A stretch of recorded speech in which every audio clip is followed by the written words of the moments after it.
예루살렘에서 무슨 일이 있었는지 사도행전 초대교회의 처음을 보도록 하겠습니다. 처음에는 뭐냐? 교회 형성이에요. 교회 형성. 그래서 여기서는 뭐냐? 제가 예루살렘 여기 쓸게요. 교회 형성.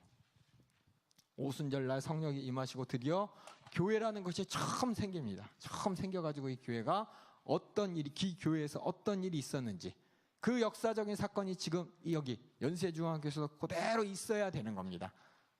그래서 그때를 비춰보고 오늘 우리 교회를 비춰보면서 우리 교회가 정말 하나님의 말씀대로 하나님 뜻대로 이루어지는 과정에 있고 하나님의 뜻을 이루는 교회구나라고 우리가 스스로 배운 바를 확실하게 알 수 있는 것입니다. 그래서 1장 7절에 무슨 일이 있었냐? 여기 잠깐 쭉 볼게요. 보면은 서론, 가르침, 예수님의 마지막 유언이 있었고요. 예수님이 승천하셨고요. 예수님이 승천하신 후에 목매달아서 자살한 유다를 대신해서 맏대라는 사도를 선택했고요. 그들이 마가 다락방에서 예수님이 말씀하신 그대로 성령 임할 때까지 기도하고 이제 성령 충만해서 그들이 이제 교회가 생기고 그 교회가 복음을 전하는 데 있어서 예루살렘에 있던 종교 지도자들과 계속해서 부닥칩니다. 부닥치고 그들에게 예수를 증거하고 그렇게 교회가 발전하는 과정에 많은 사람들이 사도 앞에 나와서 하나님의 뜻을 이루기 위해서 예물을 바치는 과정에 아나니아와 삽비라는 사람이 나타납니다. 초대교회의 그런 상황이었는데 그들이 성령을 무시하고 성령의 감동을 무시한 대가로서 이제 그들이 죽게 되어버리죠. 그런 사례가 나타나면서 초대교회의 그런 분위기였다는 것을 여기 보시고 그 다음에는 다시 교회와 유대, 예루살렘에 있던 종교 지도자들이 또 계속해서 만나게 되는데 전하고 틀리게 더 힘들게 만납니다. 그 다음에 나중에 교회가 더 커지니까 집사를 뽑고 그 집사 중에서 스데반이라는 집사가 잡혀가서 설교하고 죽는 내용이 처음 교회 형성의 모습, 그러니까 초대교회 어떤 모습이었는지 그랬나 보다 나랑 상관없는 게 아니라 이것을 우리 현재 내가 교회 생활할 때 우리 교회와 비교하면서 여러분이 내가 정말 신앙생활 잘하고 있구나 이렇게 확인하고 또 내가 정말 하나님이 쓰시는 교회에 있구나 이렇게 확인하는 시간 되길 바라겠습니다. 첫 번째 1장 1절부터 2장 47절까지 1장 2장 내용은 예루살렘의 안과 밖에서 처음 예수 그리스도의 증거를 하는 내용입니다. 예수님께서 성령에 대한 약속을 하셨습니다. 성령이 무엇이냐? 참 힘들죠? 성령 문자 그대로 보면 거룩한 영입니다. 거룩한 영. 거룩한 영. 거룩이란 뜻이 뭐냐? 죄가 하나도 없다는 뜻입니다. 죄가 하나도 없는 영은 오직 한 분밖에 없어요. 하나님. 그래서 성령은 하나님의 영이며 또 하나님의 육신이 되었을 때 그 예수님의 인격의 영이십니다. 그래서 예수님의 개개인의 임재, 예수님 내 안에 오셨어요. 기분만 분위기만이 아니라 성령님이 내 안에 오실 때 예수님이 내 안에 오셨습니다. 이렇게 말하는 겁니다. 그래서 그 성령은 예수님께서 약속하셨어요. 요한복음에 보혜사 성령을 보내줄게 라고 약속하셨고 누가복음 마지막에는 성령이라는 단어를 쓰지 않고 위로부터 오는 능력이 임하면 이라고 하면서 하나님이 보내신 능력으로 표현했고 사도행전에서는 성령이라는 단어를 직접적으로 사용했습니다. 그래서 1장 2절에 성령으로 명하시고 라는 단어가 있어요. 1장 2절에 읽어볼게요. 그의 택하신 사도들에게 성령으로 명하시고 예수님께서 성령으로 명하셨습니다. 그 성령을 통해서 예수님께서 명하시고 가르치셨다는 것을 알면서 그 성령이 우리에게 임함으로 말미암아 요한복음에 얘기한 것처럼 더 큰 일을 하고 더 많은 것을 알게 하신다는 예수님의 마음과 심정과 것을 알게 하신다는 그분이 바로 성령님이십니다. 그래서 관습적인 질서 그 뭐냐면 사람들이 일반적으로 하는 방법이 아니라 성령의 도우심으로 임박한 미래 재림을 준비케 하시는 게 바로 예수님의 유산이에요. 유산. 야, 너 산에 올라가. 이렇게 어떤 방법이 아니라 어떤 해야 되는 어떤 규범을 정한 것이 아니라 다른 거 다 소용없어. 성령이 임하셔야 돼. 성령이. 이 성령님이 그때 하나님께서 원하는 뜻을 깨닫게 하시고 그때 하나님이 원하는 방법을 깨닫게 하신다. 이걸 제대로 아셔요. 그런데 많은 사람들이 성령님을 오해합니다. 성령의 감화 감동이라고 하면서 성경하고 상관없는 것을 성령의 감화 감동이라고 많은 사람을 오해하게 만들어요. 또 그런 사람들도 있어요. 나 성령 받았어. 성령의 뜻이 이건가 봐. 다 아니래. 자기는 죽어도 그거래. 그럼 목사를 왜 세웠어요? 목사님이 왜 세웠어요? 목사를. 목사가 하는 일이 교회를 감독하는 일이잖아요. 이런 것을 분별하는 일이잖아요. 근데 이걸 무시하는 거예요. 나는 성령님이 이랬다니까요. 그럼 누가 하는 일이에요, 그게? 누가 하는 일이에요? 교회 안에 이런 것 때문에 하나님께서 질서를 세우셨습니다. 그 성령님이 하시는 일은 다 질서에 부합되는 일이에요. 아무리 성령 충만한다고 하는 일이 교회 질서를 무시하고 하나님 말씀을 도전하는 건 성령을 빙자한 귀신의 역사입니다. 그걸 내가 깨달으라고 말씀을 주셨는데 말씀을 보고도 못 깨달으면 그 사람은 어떻게 해야 돼요? 그 사람은 어떻게 해야 되는 거예요? 빨리 깨달아야죠. 성경을 주셨고 교회의 질서가 왜 있어? 하나님은 질서의 하나님입니다. 많은 사람들이 뭐예요? 성령을 빙자해서 이 말 저 말 할까봐 성경이라는 이 잣대를 주셨어요. 잣대를. 성령이 아무리 관습에 상관없이 그때그때 상황에 따라서 하나님의 뜻을 이루지만 그 뜻 안에는 성경하고 틀린 것이 하나도 없습니다. 성경하고 상관없이 이런데 저런데 하는 거 절대 여러분 속지 마세요. 그런 얘기 듣지도 마세요. 그러니까 성경을 모르니까 속아. 성경을 모르니까 이단에 끌려가. 성경 공부하는데 진짜 성경 말씀이 무엇을 얘기하는지 몰라요. 다시 말씀드릴게요. 사도행전을 우리에게 왜 주셨어요? 사도행전을 제가 저번에 말씀드렸잖아요. 성경을 우리에게 주신 목적은 첫 번째로 그 당시에 하나님께서 뭐예요? 그 당시 상황 가운데 하신 말씀이 있죠. 이것을 기록해서 저자와 독자 간에 해주고 싶은 말이 있죠. 그 다음에 이것을 기록한 것을 우리에게 전해줘서 하나님이 나에게 하시는 말씀과 의도가 있습니다. 이것을 다 봐야 되는데 다 필요 없어. 다 필요 없어. 요 가운데 거 다 필요 없이 한 구절 딱 집어서 이거 봐요. 성경에서 이렇게 했잖아요. 라고 하면서 자기 방송대로 해석을 하게 되면 절대 안 됩니다. 그래서 이런 배경을 주신 거예요. 하나님 말씀을 할 때 그 말씀의 배경이 있고 그 배경에 비춰봐. 무슨 의도로 했는지 그 의도를 파악할 수가 있잖아요. 배경 없이 저번에도 말씀드렸지만 배경 없이 야 밥 먹어! 이랬을 때 그게 어떤 말인지 몰라요. 각자 배경에 따라 다르게 들려요. 그 앞에 배경을 설명하잖아요. 이 자식이 아들 자식이 자꾸 나가겠다 그러고 집에는 안 들어오고 늦게 들어오고 아침에 밥 먹고 가니까 밥 먹고 가고 엄마는 아침부터 열심히 그냥 밥 먹이겠다고 막 이렇게 고생해서 딱 해놨더니 애가 그냥 밥도 안 먹고 나가길래 엄마가 밥 먹어 그랬대더라.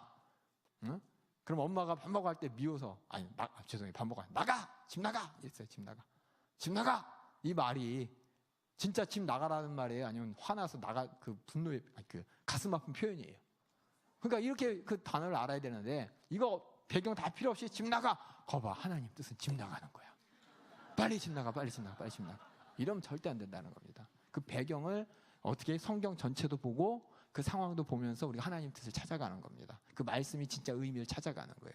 절대 이거 없이 신앙생활하면 여러분 스스로 속게 되는 것이고 배경 없이 설명하는 게 이단들. 여호와 증인 또 뭐의 신천지 또 이만희 다 그 사람들이 하는 게 뭐냐? 성경 가만히 보면 성경 말씀이래. 근데 배경을 하나도 몰라. 성경을 몰라. 성경 전체가 얘기하는 게 예수 그리스도입니다. 예수 그리스도를 통해서 우리를 구원케 하시고 하나님의 백성으로 삼아주신 게 하나님의 뜻이에요. 일단 이거 제껴 재우고 그 안에 질서, 교회 안에 질서를 통해서 여러분을 보존하고 천국까지 인도하는 게 하나님의 뜻입니다. 그 교회 배제해. 교회 말 필요 없어. 목사 말 필요 없어. 내게 필요한 건 성령이 직접 감동이 있어서 하나님이 이렇게 하셨다니까요 라고 한다면 이거는 큰일 나는 거예요. 여러분들이 이런 질서를 여러분이 질서의 하나님 그 성경 말씀을 통해서 하나님의 심정과 하나님의 뜻을 바로 분별하기를 주님의 이름으로 부탁드리겠습니다. 그래서 기록된 거예요. 성령의 말씀이 기록된 얘기가 기록된 거. 오해하지 않기 위해서 이 시간 잠깐만 우리 5분만 쉬었다가 또 이어서 하겠습니다. 계속해서 이어서 자 예수님의 유산 성령 그리고 성령의 도우심으로 이제 주님이 오실 날을 준비케 하시는 것이 바로 예수님의 명령이었고 최초 그 오순절의 사건에 대해서 보도록 하겠습니다. 1장 13절 14절에서 보니까는 120명의 사람들이 기도하면서 기다렸습니다. 11명의 제자도 있었고 예수님을 따라다녔던 여자들도 있었고 또 예수님의 모친과 형제들도 함께 있었다고 합니다. 그리고 배반자 유다를 대신해서 마띠아를 다시 뽑아서 12제자 다시 말해서 12지파에 황응하는 12제자를 통해서 하나님의 새로운 구원받는 백성을 하나님께서 만드시길 준비했습니다. 그 안에 성령 충만함으로 말미암아 이런 오순절의 사건을 통해서 성령의 임재를 통해서 예수 그리스도의 복음이 전해진다는 것을 이제 시작하면서 오순절을 맞아서 성령 충만했을 때 예수님의 제자들이 나와서 방언을 말했을 때 전 세계에 수많은 사람들이 모여서 그걸 보면서 야 저 사람들 뭔 얘기냐 와 놀랍다는 얘기도 있지만은 야 술 취했냐라는 빈정적인 말도 했었습니다. 그때 베드로가 이 성령 충만해서 그들이 하는 일들 그 성령 충만함으로 말미암아 오순절날 그 제자들이 무서워갖고 다락방에서 벌벌 떨면서 기도밖에 할 수 없었는데 성령이 임하니까 그들 안에 믿음이 생기고 확신이 생기고 예수가 정말 나를 구원할 확실한 이름, 천하에 없는 하나밖에 없는 예수라는 것을 알고 그 이름을 믿고 나와서 그 예수를 전하게 되는데, 그 전하게 되는 사건들이 정말 이 흥분함과 또 그 감동과 그것이 풍부하니까 사람들에게 얘기하는 걸 보고 어떤 사람들은 야, 저 사람들 뭐 하는 거냐, 어떤 사람들은 방언을 듣고서 야, 저 사람 술 취한 거 아니냐. 베드로가 설교를 하는데 12개국이 몇 개국이죠? 까먹었네. 맞나요? 예, 수많은 나라들 각지에서 온 사람들이 다 자기 말로 듣는 이것을 보면서 이런 일이 일어나냐, 저거 술 취해서 일어난 이상한 현실 아니냐라고 했을 때 베드로가 처음 오순절날 설교를 하게 됩니다. 우리 사도행전 2장 14절에서 36절 한번 읽어볼게요. 이게 사람들이 이해할 수 없는 현상이 나타나는 거예요. 이해할 수 있는 현상으로 나타나면 많은 사람들이 예수 그리스도의 복음을 듣게 된 것입니다. 그때 2장 14절부터 한번 우리 한 절 한 절 읽으면서 베드로의 첫 설교가 중요해요. 첫 설교를 통해서 도대체 그 하게 된 배경이 무엇이냐? 바로 이거 술 취한 거 아니야? 라고 하는 말에 얘기하는 거예요. 그들이 오순절날 성령 충만해서 이제 하나님의 말씀과 예수 그리스도의 복음을 전하는데 그걸 이해하지 못하는 사람들에게, 이런 기이한 현상을 이해하지 못하는 사람들에게 베드로가 얘기합니다. 14절에 베드로와 11 사도가 같이 서서 큰 소리를 높여 가로되 유대인들과 예루살렘에 사는 모든 사람들아, 이 일로 너희로 알게 할 것이니 내 말에 귀를 기울이라. 때가 제3시니 너희 생각과 같이 이 사람들이 술 취한 것이 아니라, 30면 때가 3시라 그랬죠? 네, 30면 몇 시일까요? 성경에서 나오는 3시는 해가 뜨고 3시간 뒤입니다. 오전 9시인데 야, 이 아침부터 누가 술 마셔? 이 얘기죠. 이 오전부터 누가 술 마시냐? 누가 술 취한 거 아니라는 얘기입니다. 그러면서 바로 나가는 게 뭐냐? 성경 말씀이 이루어진 거야. 그 성경 말씀이 어디냐? 16절에 이는 곧 선지자 요엘로 하신 말씀이 일렀으되 라고 하면서 요엘이 했던 그 말씀이 지금 이루어져서 이런 거야. 너희들 선지자 요엘이 했던 말이 뭔지 몰랐잖아. 구약의 예언은 항상 이루어진 다음에 깨닫게 됩니다. 다시 한번 말씀드릴게요. 우리가 이 요한계시록부터 시작해서 모든 성경 말씀에 예언이 있잖아요. 그럼 사람들이 궁금해. 이 예언은 언제 이루어져? 이 예언의 뜻이 뭐야? 그렇죠? 예수님이 오시기 전까지 예수님에 대한 수많은 예언들이 있었지만 그걸 알고서 예수님이 그렇게 될 거라고 얘기하는 사람 하나도 없었어요. 예수님이라고 바로 알아보는 사람 한 명도 없었어요. 그 일이 이루어진 다음에 하나님의 뜻을 그 예언이 이루어졌구나 라고 이루어지는 게 이 성경의 모든 예언입니다. 마찬가지로 요엘이 얘기했던 얘기가 뭐냐? 그 뒤에 나오죠. 말세에 다시 한번 읽어볼까요? 요엘 선지자가 2장 28절에 32절에 일렀을 때 시작. 말세 내가 내 영으로 모든 육체에게 부어주리니 너희의 자녀들은 예언할 것이요 너희의 젊은이들은 환상을 보고 너희의 늙은이들은 꿈을 꾸리라. 그때 내가 내 영으로 내 남종과 내 여종에게 부어주리니 저희가 예언할 것이요 또 내가 위로 하늘에서는 기사와 아래로 땅에서는 징조를 베풀리니 곧 피와 불과 연기로다. 주의 크고 영화로운 날이 이르기 전에 해가 변하여 어두워지고 달이 변하여 피가 되리라. 누구든지 주 이름을 부르는 자는 구원을 얻으리라 하셨느니라. 라면서 구원을 얻기 전에 일어날, 이런 마지막 심판이 일어나기 전에 일어날 사건이 뭐냐? 내 영을 부어준다는, 성령의 하나님께서 자신의 영을 부어준다는 그 사건이 무슨 일이냐? 바로 우리가 그 사건이 이루어진 것을 증거한다라는 것입니다. 그래서 그들이 술 취했냐가 아니라 성령이 임하니까 너희들이 알지 못하는 이런 현상을 통해서 너희들이 예수 그리스도의 복음을 듣게 된 것이, 이것이 바로 예수 그리스도가 약속했던 일이니 바로 예수가 구세주가 맞다라고 증거하는 것입니다. 그래서 이 첫 설교가 그들에게 뭐냐? 구약의 말씀을 이루어진 것이다 라고 하면서 성경 말씀의 대부분이 이 베드로의 설교 그 뒤가 다 뭐냐? 바로 구약 말씀이 이루어진 거야. 구약 말씀이 이루어진, 하나님의 뜻이 이루어진 거야. 예언이 이루어진 거야. 그 뒤에 뭐가 이루어지냐? 22절부터 읽겠습니다. 시작. 이스라엘 사람들아 이 말을 들으라. 너희도 아는 바에 하나님께서 나사렛 예수로 큰 권능과 기사와 표적을 너희에게 가운데서 베푸사 너희 앞에 그를 증거하셨느니라. 여기까지 나왔죠? 예수님의 생애를 얘기합니다. 그게 하나님께서 너희 앞에 증거하신 예수다, 바로 구세주다라고 하는데, 그냥 구세주다가 아니라 그 뒤에 뭐냐? 구약의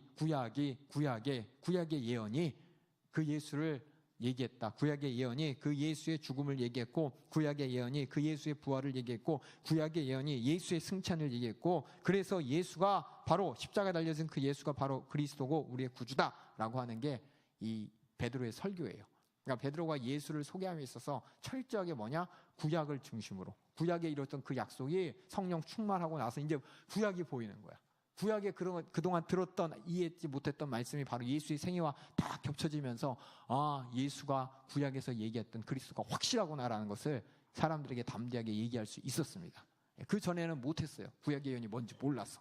그래서 지금 아까 얘기했던 16절 있죠. 여기 선지자 요엘로 말씀하신 거, 이 성령 충만한 것이 바로 구약에 이루어진 것이고 예수님이 얘기하셨던 것이고, 그 다음에 예수의 생애를 지금부터 그 뒤는 예수의 생애가 다 뭐냐? 구약에 이루어진 것이다 라고 얘기하는 거예요. 그래서 한번 23절은 뭐냐면 예수님이 십자가에 달려 죽으시고 고난받으신 거 있죠. 그것이 구약의 내용이다. 그거 얘기하는 거예요. 23절 읽겠습니다. 시작. 그가 하나님의 정하신 뜻과 미리 하신 대로, 이 말이 뭐냐? 정하신 뜻과 미리 하신 대로 구약의 예언대로 이거예요. 구약의 예언대로 시작. 내어주신 바 되었거늘 너희가 법 없는 자들의 손을 빌어 못 박아 죽였으나. 그럼 여기 있잖아요. 구약의 예언이 뭐가 있을까요? 예수님께서 내어준 바 되고 십자가에 못 박혀 죽은 그 구약의 예언이 어디냐? 이사야서죠. 우리가 매 설교 때마다 듣죠. 그가 찔림은 우리의 허물을 인하며. 이사야서 53장 4절에서 9절 내용 여기 직접 안 나왔지만은 바로 하나님이 예정하신 바대로, 미리 하신 바대로 그 구약의 이사야가 한 그 예언이 바로 예언이 이루어져서 예수님께서 십자가에서 고난 받으시고 죽은 거야라고 23절은 얘기하는 것이고, 그래서 예수님의 죽음은 그냥 와서 죽은 게 아니라 구약의 예언이 이루어진 겁니다. 그 뒤에 또 24절부터는 예수님의 부활에 대해 얘기합니다. 24절 시작. 하나님께서 사망의 고통을 풀어 살리셨으니 이는 그가 사망에 매여 있을 수 없음이라. 다윗이 저를 가리켜 가로되 시작. 내가 항상 내 앞에서 계신 줄을 배웠으며 나로 요동치 않게 하기 위하여 그가 내 우편에 계시도다. 이러므로 내 마음이 기뻐하였고 내 입술도 즐거워했으며 육체는 희망에 거하리니 이는 내 영혼을 음부에 버리지 아니하시며 주의 거룩한 자로 썩음을 당치 않게 하실 것이로다. 주께서 생명의 길로 내게 보이셨으니 주의 앞에서 나로 기쁨이 충만하게 하시리로다. 이거 보면 여기서 나오는 내가 누구냐면은 이게 이제 그리스도의 종 얘기하는 거예요. 누구냐면 여호와의 종인 그리스도를 얘기합니다. 그러니까 예수님께서 하신 말, 다윗이 얘기했지만 실상은 다윗의 후손이 하나님이 쓰실 다윗의 후손인 자가 얘기하는데 여기 뭐라고 나왔냐? 주의 거룩한 자로 썩음을 당치 않게 하실 것이미로다 라고 하면서 죽지 않는다는 겁니다. 다시 말해서 부활을 이미 이 시편을 통해서, 이게 시편 16편 8절에서 11절 제가 나중에 나눠드릴게요. 종이를 사도행전에 있는 설교에 대해서 이게 쫙 간단하게 정리해서 여러분 알려드릴 텐데, 예수님의 그 부활, 죽지 않고 썩지 않고 부활하실 것을 다윗이 시편에서 이미 예언한대요. 노래한 내용이 그대로 이루어진 것이다 라고 하면서 예수님께서 고난당하신 것은, 죽으신 것은 이사야의 예언이, 또 예수님께서 죽지 않겠다는 것은 시편의 예언이 이미 이루어졌다 얘기하는 것이고, 그 뒤에 29절에 보면 29절부터 읽겠습니다. 또 시작. 형제들아 내가 조상 다윗에 대하여 담대어 말할 수 있나니 다윗이 죽어 장사되어 그 묘가 오늘까지 우리 중에 있도다. 그는 선지자라. 이 말은 뭐냐면 아까 얘기했던 시편이 다윗이 얘기한 것 같지만 다윗이 뭐라 그랬어요? 주의 거룩한 자로 썩음을 당치 않게 하실 것이미로다. 나 썩지 않을 거야 라고 한 게 아니야. 거기서 다윗이 나 썩지 않을 거야 라고 했지만 그건 다윗의 말이 아니라 다윗이 선지자로서 예언한 말씀이야. 이해 가세요? 그렇게 그 얘기예요. 다윗이 죽어 장사되어 그 묘가 오늘날 우리 중에 있도다. 그는 선지자라. 하나님이 이미 맹세하사 그 자손 중에 한 사람을 그 위에 앉게 하리라 하심을 알고 미리 보는 거로, 다윗이 미리 보고 그리스도의 부활하심을 말하되 저가 음부에 버림이 되지 않고 육신이 썩임을 당치 아니하시리라 한 거야. 이 예수를 하나님이 살리셨다. 우리가 이 일의 증인이다. 우리가 다 봤다는 거예요. 예수님이 부활하신 것이 바로 시편의 다윗이 한 얘기구나. 왜냐하면 그 전에는 구약 사람들이 궁금했어요. 다윗이 이미 무덤에 죽어갖고 장사가 됐는데 왜 다윗이 자기가 죽지 않는다고 썩임을 당치 않을 것이라고 이 말을 왜 했지? 그냥 그랬으면 좋겠다는 소망이었나? 그게 아니라 다윗이 얘기한 게 바로 선지자로서 앞으로 있을 메시아의 부활을 얘기한 거야 라고 이 성경이 이제 성령이 임하시니까 깨달아지는 거예요. 그전에는 이해를 못했던 게. 그 다음에 그래서 뭐예요? 예수님의 부활은 이미 예언되었습니다. 아까 예수님의 죽음과 고난도, 죽음과 십자가의 고난과 죽음도 구약의 예언이 성취된 것이요, 예수님께서 부활하신 것도 구약이 성취된 것이요, 또 예수님의 승천은 어땠을까요? 한번 보겠습니다. 33절 시작. 하나님이 오른손으로 예수를 높이심에 그가 약속하신 성령을 아버지께 받아서 너희 보고 듣는 이것을 부었느니라. 34절 시작. 다윗은 하늘에 올라가지 못하였으나 친히 말하여, 시편 110편 1에 다윗이 또 이렇게 말했습니다. 시작. 주께서 내 주에게 말씀하시기를 내가 내 원수로 내 발등상이 되기까지 너는 내 우편에 앉아 있으리라 하셨도다 하니, 예수님께서 부활 승천하시고 하나님 우편에 앉으셨어요. 그것이 무슨 일이었냐? 바로 이 다윗이 예언했던, 그 시편에 예언했던 그 역사로서 바로 예수님의 승천도 이 구약에 있던 예언이 이루어진 것이다. 그래서 우리가 예수님께서 부활하고 승천하셨다, 그래서 여기 안 계시고 나중에 다시 오신다라는 것이 너희들에게 그냥 허무맹랑한 소리가 아니라 우리가 다 봤고 이 사실이 바로 구약의 예언이 이루어진 거야 라고 지금 얘기하고 있는 것입니다. 그래서 결론 36절 읽겠습니다. 시작. 그런즉 이스라엘 온 집이 정령할지니 너희가 십자가에 못 박은 이 예수를 하나님이 주와 그리스도와 되게 하셨느니라 하니라. 그런 거예요. 그 사람들, 이스라엘 사람들이 그 당시에 다 예수님을 죽여라 했던 사람들이 예루살렘에 끄덕했잖아요. 거기에 대고 너희들이 그 예수님 고난받겠다, 십자가의 고난과 죽음이 뭔지 알아? 구약의 말씀이 이루어진 거야. 예수님 부활했어, 우리가 다 만났어, 구약의 말씀이 이루어진 거야. 승천하시고 하나님 우편에 앉아 계셔, 구약의 말씀이 이루어진 거야. 다시 오실 거야, 구약의 말씀대로 오실 거야. 그들이 어땠을까요?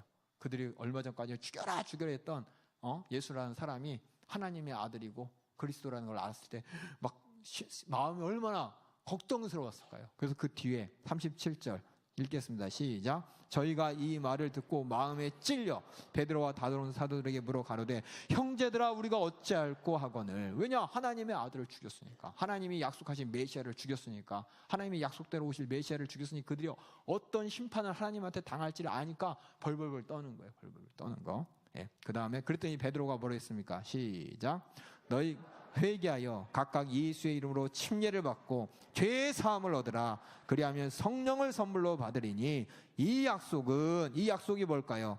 회개하고 예수 그리스도의 이름으로 침례를 받고 죄의 사함을 얻고 성령을 받는 것. 이 약속은 시작. 너희와 너희 자녀와 모든 먼데 사람 곧 우리 주 하나님이 얼마든지 부르시는 자들에게 하신 것이라 하고, 40절 여러 말로 확증하며 권하여 가로되. 뭘 확증했나요? 예수의 생애, 예수의 죽으심, 예수의 고난 받으시고 부활하시고 승천하시고, 그렇죠? 다시 오실까지 이 말, 구약의 말로 확증하여 권하여 가로되 너희가 이 패역한 세대에서 구원을 받으라 하니. 그러니까 이 베드로가 처음 설교가 죄를 깨닫게 하는 설교잖아요, 그렇죠? 회개를 일으키는 설교잖아요. 너희가 어떤 죄인이었느냐? 너희가 죽인 예수가 바로 구약에서 보내기란 그 메시아인데 너희 어떻게 할 거야? 어떻게 할 거야? 근데 그들이 어떻게 해요? 어떻게 해야 되냐고? 회개하라고. 그럼 하나님의 약속대로 죄사함을 얻을 것이고 또 성령을 받아서 너희가 구원받는 하나님의 자녀가 될 것이라고. 이렇게 하나님께서는 오순절날이 이르렀을 때 드디어 회개를 통해서 죄사함 받고 더 나아가 성령을 받아서 하나님의 자녀가 된다는 이 약속이 이루어진 것을 딱 선포하셨습니다. 그래서 우리가 회개하는 이유가 뭐냐면, 예수님께서 오신 목적이 대속에, 우리가 계속해서 복음서를 보면서 보셨죠? 우리 죄인을 찾아서, 잃어버린 자를 찾아서 죄인을 그 죄를 대속하기 위해서 이 땅에 오셨잖아요. 십자가에 달려 죽으셔서 제물이 되셔서 제물로서 죽으셔서 모든 죄를 해결하신 어린 양으로 오셨고, 그렇게 죽으시고 부활하신 그 예수를 우리가 믿음으로 말미암아 우리는 하나님의 약속, 구약에서 했던 그 모든 약속의 당사자가 되는 겁니다. 이스라엘 백성들뿐만 아니라 우리 모두에게 또 그런 약속이 이루어진다고 하나님께서는 약속하시고 베드로를 통해서 공포하셨습니다. 그래서 우리가 회개하면 돼요. 회개하면. 그래서 매 시간 우리가 회개하는 이유가 뭐고, 매 시간 회개해서 죄사함 받고, 거기서 끝이 아니라 기도해서 성령 충만해서, 그래야 우리가 구원이 이루어지는 겁니다. 온전히. 아시겠죠? 이 설교에서부터 벌써 다 나왔습니다. 그게 다 그냥 어느 날 갑자기 이루어진 것이 아니라 이미 하나님께서 구약에서 말씀하셨고, 예수님도 말씀하셨고, 그 예수님께서 보내신 성령을 통해서 사도를 통해 확증됐고, 그것이 교회에서 나타나는 일이고, 그 나타나는 일들이 지금 사도행전을 읽고 있는 20년 뒤에 데오빌로와 초대교인들도 보면서 맞다 하는 것이고, 또 그 말씀이 전해진 우리도 보면서 그 말씀대로 우리가 지금 회개하고 기도하고 성령 충만하고 또 주님 뜻 이루는 거 그대로 이루어지고 있다는 것입니다. 이렇게 확실한 하나님의 말씀, 확실한 예수가 주신 구원, 여러분 놓치지 않는 여러분 되길 주님의 이름으로 축원합니다. 그래서 우리 성경은 그냥 그랬나 보다가 아니라 지금 나의 일이에요. 지금 나의 일이 내가 교회에서 신앙생활하는 게 맞구나, 제대로 가고 있구나, 확실하구나.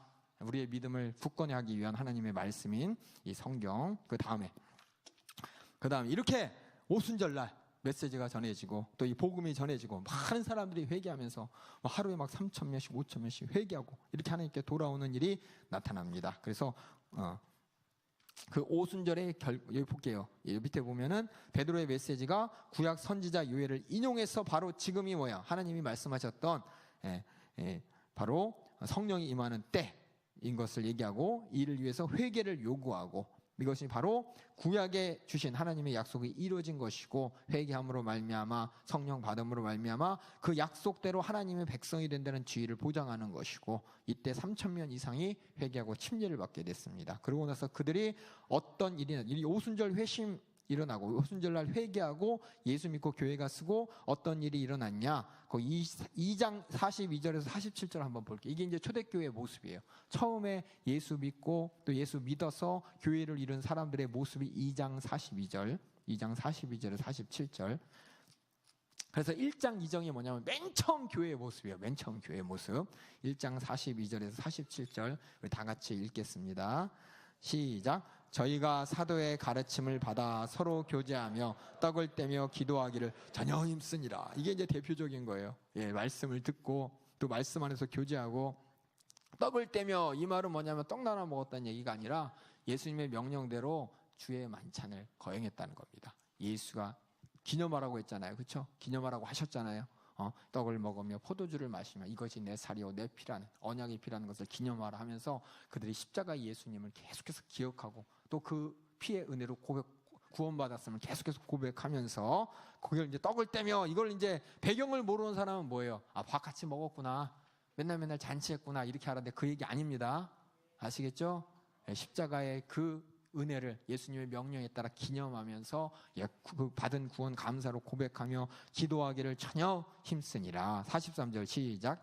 사람마다 두려워하는데 사도들로 인하여 기사와 표적이 많이 나타나니 믿는 사람이 다 함께 있어 모든 물건을 서로 통용하고 또 재산과 소유를 팔아 각 사람의 필요를 따라 나눠주고 날마다 마음을 같이하여 성전에 모이기를 힘쓰고 집에서 떡을 떼며 기쁨과 순전한 마음으로 음식을 먹고 하나님을 찬미하며 또 온 백성에게 칭송을 받으니 주께서 구원받는 사람을 날마다 더하게 하시니라.